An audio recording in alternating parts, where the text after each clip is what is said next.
बरोबर. तर त्या 2012च्या त्या केस नंतर 2013 पासून मुंबई पोलीसमध्ये निर्भया पथक आहे, जे की फक्त महिलांसाठी 24/7 अवेलेबल असतं. 24 तास म्हणजे माहिती आहे आपल्याला, अगदी रात्री 12 ते सकाळच्या पहाटेच्या 6 वाजेपर्यंत. त्या वेळेमध्ये सुद्धा मी कसं सांगू पोलिसांना किंवा मी कसं घराच्या बाहेर पडू हा विचार मनात आणायचा नाही. डायरेक्ट 100 नंबर 103 नंबरला फोन करायचा. तुम्ही जिथं कुठेही असाल पोलीस गाडी तिथं येणार. मुंबई पोलीस खूप अलर्ट आहे. तुम्ही भांडणं वगैरे केल्यानंतर कॉल करत असाल, गाडी येते ना कोणी केलं का नाही फोन, बरेच कॉल पडतात. तर तुम्ही असंही तुम्हाला कधी अडचण असेल तर तुम्ही फोन केला तर गाडी येणार, किंवा तुम्हाला शक्य असेल तर तुम्ही पोलीस स्टेशनला येऊ शकता. ठीक आहे. तर आता तुम्हाला मी थोडक्यात एक केसेस सांगते आणि त्याचे लॉ पण सांगते की आपल्यासाठी IPC मध्ये काय काय प्रोव्हिजन केलेले आहेत. आपल्याला जर कोणी छेडछाड वगैरे काढली आपली, आपण आता भाजी वगैरे आणायला जातो, किती जणांनी असं एक्सपिरियन्स केला, आपल्याला हात लावून गेला, इकडे तिकडे कोणीतरी हात लावतात ना, सगळ्यांना लावतात. आम्ही पण सिव्हिल ड्रेसवरती असतो तेव्हा एक्सपिरियन्स केलेले आहेत. पण तुम्ही कोणी विचारलं का की तू का केलं असं, तो सॉरी बोलतो निघून जातो.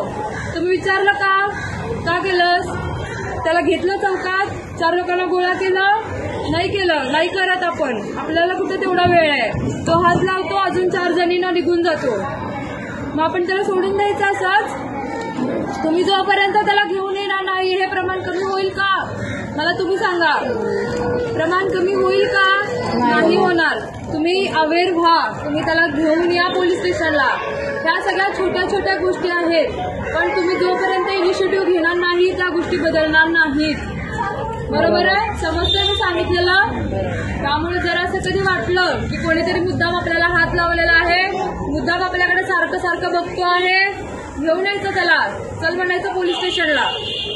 ठीक आहे. किंवा आता एक एक्झाम्पल सांगते. भाजी आणायला एक गेली होती महिला, ती म्हणते की टोमॅटो कसे आहेत, तर त्यानंतर तो म्हणतो, म्हणजे त्याने किंमत वगैरे सांगितली, पण ती बोलते नरम आहेत थोडे, जरा कडक दाखव. मग तो त्याच्या सोबत जो मित्र होता त्याला म्हणतो की कडक पाहिजे त्यांना बाजून, म्हणून तो हसतो त्यांच्याकडे बघून. मुलींना भाषा समजते नाही, तिनं मग त्या लँग्वेजवरती त्यांनी हसून म्हणजे कमेंट करून हसले ते. तिनं सरळ त्याला घेऊन आली पोलीस स्टेशनला, त्याला बघितलं आम्ही काय करायचं ते. मग ह्या छोट्या छोट्या गोष्टी आहेत, जोपर्यंत तुम्ही पुढाकार घेणार नाही हे प्रमाण कमी होणार नाही. ठीक आहे. तर हे झालं 354 कायद्याअंतर्गत येतं हे. आता हे आपल्या काही महिला कामावरती जात असतील, आपण कामाच्या ठिकाणी जातो किंवा घरी येताना इकडे तिकडे जाताना जर एखादी व्यक्ती मला सारखं जाणवते, मी जिथं जाते माझ्या मागे मागे येते, असं होतं ना. एखाद्या व्यक्तीला आपण आवडत असेल तर आपला पाठलाग करणार सारखं सारखं.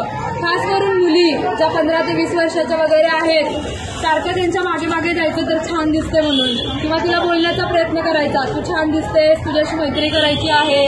शाळेतली मुली सुद्धा. त्यामुळे आपण आपल्या मुलांकडे जास्त लक्ष द्यायचं.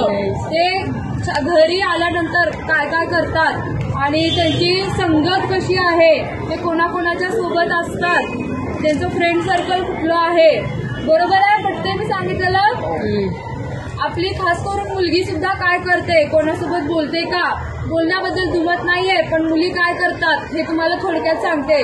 थोडंसं व्हिडिओ कॉलिंग वगैरे करणं, किंवा समोरच्याने काहीतरी सांगितलं की तुम्हाला असले फोटो पाठव, ते हे करून फोटो पाठव. बरोबर, म्हणजे तुम्हाला समजतंय मी काय सांगायचंय तुम्हाला. थोडेसे कपडे वगैरे काढून फोटो मला सेंड कर. मग ह्या प्रेमात आंधळ्या असलेल्या पोरी काय करणार, फोटो पाठवणार. किंवा व्हिडिओ कॉलवरती काहीतरी त्यांच्या प्रायव्हेट रूम असतील तर तिथं काहीतरी करत बसणार आहे उद्योग. बरोबर, स्क्रीनशॉट मारायला किती वेळ लागतो व्हिडिओ कॉल केल्यावर. मग ब्लॅकमेलिंग करणार परत, तुझे हे फोटो मी व्हायरल करेन, मग तू माझ्यासोबत राहा, नाहीतर मी तुझ्या घरच्यांना सांगेन. मग जबरदस्ती चालू होते ना, इथून ब्लॅकमेलिंग चालू होतं ना. एक्सपिरियन्स केला असेल कोणीतरी किंवा ऐकलं असेल, आजूबाजू कधीतरी घडलेलं होतं. खूप केसेस येतात या.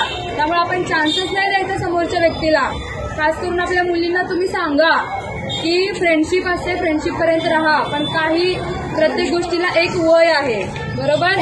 मुली आताच्या काय करतात, किंवा मुलं सुद्धा 18 वर्षाची वाट बघायची, पळून जाऊन लग्न करायचं. बरोबर ना. आणि लग्नानंतर 1 वर्षाच्या तीच मुलगी येणार आपल्याकडे की आई बाबा मला त्याच्यासोबत काय राहायचंय. ती जी मुलगी पळून जाताना म्हणते पोलीस स्टेशनला येऊन की माझ्या आई वडिलांपासून धोका आहे, मला या मुलासोबत राहायचंय. बरोबर, असंच करतात आहोत मुली. मला आई वडिलांसोबत नाही राहायचंय, मला ह्या मुलासोबत राहायचंय. आम्ही बघितलेलं आहे असं येऊन स्टेटमेंट देतात. आणि मला आणि माझ्या नवऱ्याला माझ्या आई वडिलांपासून धोका आहे. ज्या आई वडिलांनी तुम्हाला जन्म दिला, मोठं केलं, त्यांच्यापासून तुम्ही धोका आहे म्हणून सांगता. आणि 1 वर्षाच्या त्याच येणार की हा शिवीगाळ करतो, मारहाण करतो, मला याच्यासोबत राहायचं नाहीये. बरोबर? हे कशामुळे घडतं सगळं? मॅच्युरिटी नसते, आयुष्य बरबाद करून घेतलं. बरोबर? त्यामुळं मुलींना सांगायचं की तू जोपर्यंत स्वतःच्या पायावरती उभी राहत नाही, तुला लव्ह मॅरेज करायचंय ना, आम्ही करून देतो, पण तू स्वतःच्या पायावरती उभी राहा. तू जिथं म्हणशील तिथं लग्न करून देऊ. ते पळून जाण्यापेक्षा हे चांगलं आहे. बरोबर आहे? समजतंय? तर ह्या गोष्टी आहेत, थोड्या तुम्ही लक्ष द्या. आणि आपल्या मुलांच्या सोबत आणि मुलींच्या सोबत आपण ॲज अ फ्रेंड म्हणून राहायचं. आई वडील जे इथं आहेत, वडिलांनी सुद्धा, म्हणजे जे पुरुष मंडळ आहेत त्यांनी सुद्धा, की आपण ॲज अ फ्रेंड म्हणून त्यांना ट्रीट केलो आणि त्यांना समजून सांगण्याचा जेवढा प्रयत्न करू त्या गोष्टी चांगल्या आहेत. त्या अभ्यास करत नाही म्हणून आपण ओरडा करतो, बरोबर आहे, पण तो पण एका लिमिटपर्यंत केला पाहिजे.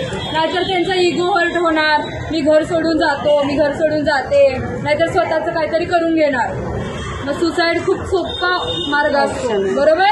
18-20 वर्षाची मुलं खूप सुसाईड करतात. आम्ही स्वतः स्टेशन हाऊसला मी 18 वर्षाच्या मुलाचं सुसाईड घेतलेलं आहे, पहाटे 3 वाजताचं. ठीक आहे? मग ते जे बघणं काय असतं, आई वडिलांची काय परिस्थिती असते, आम्हाला सगळं माहिती आहे. त्यामुळे थोडंसं त्यांना समजून सांगा, अभ्यास आता नाही करायचा आहे, ठीक आहे, राहू दे, नको करूस, थोडा वेळ खेळ, पण त्याच्यानंतर कर. ठीक आहे? हे थोडंसं आपण बोलायला शिकायचं आहे. आणि मोबाईलवरचे गेम. चॅनलला सबस्क्राईब करा, बेल आयकॉन बटन दाबा, लाईक करा, शेअर करा. धन्यवाद.